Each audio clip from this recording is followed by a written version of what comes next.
I always believe that you have to have something other than this job because it will affect you. You start to become numb to a lot of stuff that would bother a normal person, a civilian, doesn't seem to bother correctional officers. Be advised, the suspect is armed and considered extremely dangerous. And continue on to the prison, and then we'll advise if we're just keep coming here. We'll advise as you get closer if you're still needed. Okay, clear. If you're like holding up the speed, I'm with 125 with the active contact. I'm still front position.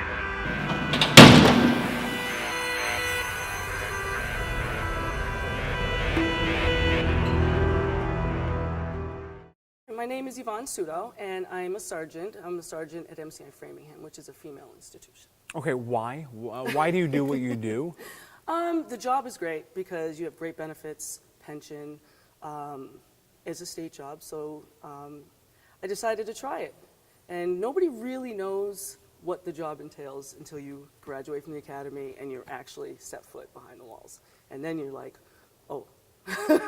But like, I want to drill down deeper into this for a second because there are a lot of state jobs, right? At what moment in your life are you like, I want to work in corrections? Like, that's a pretty big leap. I don't think anybody really says that growing up. I want to be in corrections, you know. Most of the time it's law enforcement. You want to be a police officer. Sure. And while you're waiting for the police officer results to come in, correctional officer exam comes up, and you take it because you should take pretty much any civil service exam. Sure. For me, I saw the chance to take the exam. I scored high enough. They called me, and I went in. And I was like, oh, how bad could it be? Very naive. Well, how bad could it be? It can be at times really tough. But as of right now, I mean, I take it day by day. Talk to me about day one.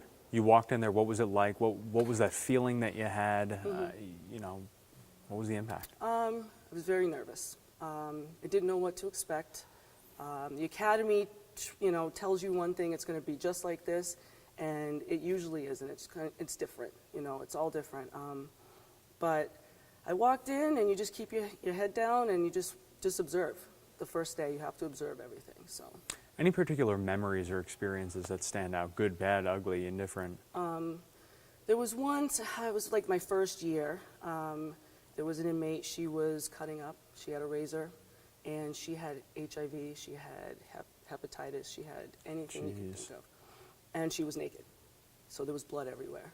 So we actually had to go in, suit up, go in, and actually, you know, get the razor from her and put her in cuffs. And later that night, I was sitting having dinner, and I started crying. I'm like, I can't do this job. I just can't do it. And unfortunately, you know, you become desensitized to it. So now, I mean, I see some of that stuff doesn't bother me like it used to. What's the impact of seeing things like this regularly? Does it begin to add up? Does it begin to take a toll? Or how do you check it? Yeah. I always believe that you have to have something other than this job because it will affect you.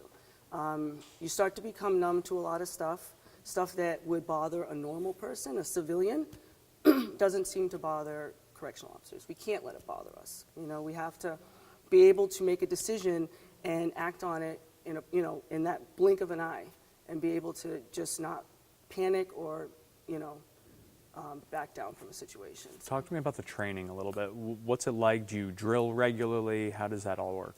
We have training once a year in firearms. But for the most part, we have in-service training, which, you know, we talk about suicide prevention for inmates and for staff.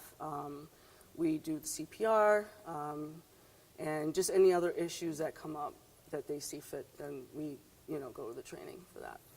What's it like? I mean, this facility alone has had a lot of media coverage surrounding certain inmates. What is the impact like that media coverage? What does that have on the ability for you guys to do your job? We can't really discuss much about the Department of Corrections or our thoughts on any kind of, you know, what inmates are doing or what their sentence or anything like that. So we don't really talk too much about the department. But what about with friends? I mean, I'm sure that they put on the nightly news and they see things that are happening. How do you deal with that day in and day out? They ask questions. You know, what do you know, like, you know, who's this? Have you seen this person? And you know, you don't really comment too much about it. You know, you just kind of, you know, you can discuss it with your coworkers, but for the most part, I don't really discuss that with. How do you separate this from family? I mean, do you have that underlying fear all the time that something's going to come back from years ago from an inmate and you're going to run into it? What's that like? I don't really think too much about it. Like, you can't really think about it. But as far as for my family, no, I haven't had any issues as far as that's concerned. What do you hope people take away from watching this? I just want people to understand that, you know, officers will arrest an inmate. We have to actually be with that inmate, maybe up to 20 years, 25 years. And some of these inmates, they have nothing to lose.